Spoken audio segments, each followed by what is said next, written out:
میں جامعہ اشرفیہ گیا. اب حالانکہ میں طالب علم ہوں, وہاں پڑھا ہوں.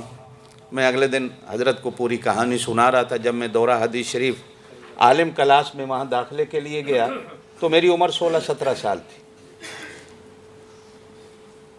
تو جو ناظم دفتر تھے انہوں نے مجھے نکال دیا. کتنی عمر ہے؟ میں نے کہا جی 17 سال. کتابیں ساری پڑھی ہیں؟ میں نے کہا جی پڑھی ہیں. چھوٹی سی عمر ہے, آ گیا ہے عالم کلاس میں داخلہ لینے کے لیے. پڑھی ہیں؟ میں نے کہا جی پڑھی ہیں. امتحان دو گے؟ میں نے کہا جی دوں گا. تو انہوں نے امتحان کے لیے جو ہمارے پورے پاکستان میں سب سے سخت امتحان لینے والے حضرت صوفی سرور صاحب, اللہ ان کی زندگی میں برکتیں دے, میرے استاد ہیں. میں نے ابو داؤد شریف حدیث کی ان سے پڑھی, ان کے پاس امتحان کے لیے بھیج دی جو سخت سے سخت. ان کے ہاں جو نمبروں کا اصول ہوتا ہے حضرت, ہمارے جو مدارس کے بورڈ میں امتحانات میں نمبر ہوتے ہیں وہ 41 سے 50 تک ہوتے ہیں, کم سے کم 40, اور بہت ہی کسی نے اچھا امتحان دے دیا تو امتحان لینے والا 51 یا 52 نمبر دے دے گا, اس سے آگے نہیں بڑھا جاتا. تو حضرت صوفی صاحب 41.5, 42, 43, اس طرح اتنا ان کے پاس کیلکولیٹ حساب ہوتا ہے نمبروں کا. میں جب گیا تو حضرت نے مشکات شریف کھولی, مجھے دیکھ کے پہلے تو ہنس سے کہا پڑھی ہے؟ میں نے کہا جی پڑھی ہے. کہا اچھا یہ حدیث پڑھو. میں نے پڑھی. حضرت نے ہدایہ اخیرین کھولا, پڑھا ہے؟ میں نے کہا جی پڑھا ہے. فقہ کا ایک مسئلہ پوچھا, عرض کر دیا, مختصر معنی نکالی, پڑھی ہے؟ میں نے کہا جی پڑھی ہے. عربی ادب کی کتاب متنبی حماسہ نکالا, یہ پڑھا ہے؟ میں نے کہا جی پڑھا ہے.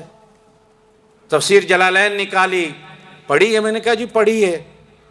اب حضرت صوفی صاحب اس میں مجھے 49.5 نمبر دیتے اور نیچے لکھتے ہیں کہ بھائی یہ اس قابل ہے کہ اس کو عالم کلاس میں داخلہ دو. اب میں جب گیا دفتر میں ان کے سامنے رکھا تو وہ ایسے بیٹھتے تھے, ان کی عادت تھی ہاتھ رکھنے.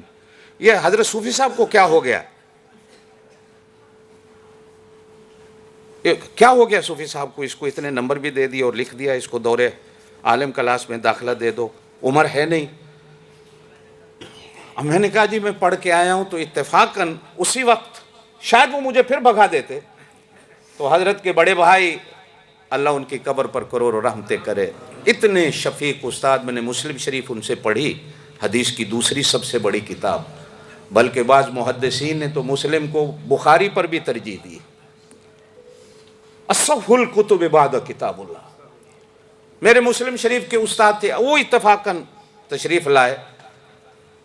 تو مجھے پوچھا کیوں کھڑے ہو؟ میں نے کہا جی اس طرح آیا ہوں. اور قاری نثار صاحب رحمۃ اللہ ان کا نام تھا جو ناظم دفتر تھے. تو یہ مجھے بھگا رہے ہیں کہ بھائی داخلہ نہیں ملے گا. تو مولانا عبد الرحمن صاحب رحمۃ اللہ نے فرمایا بھائی جب صوفی صاحب نے لکھ دیا ہے تو بٹھاؤ اس کو, جاری کرو.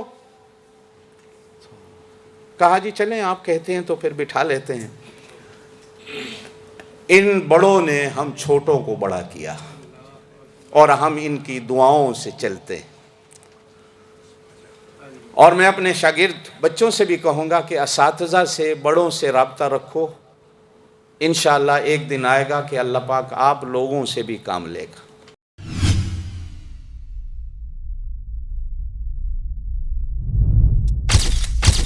Message TV. This is your channel. This is your channel.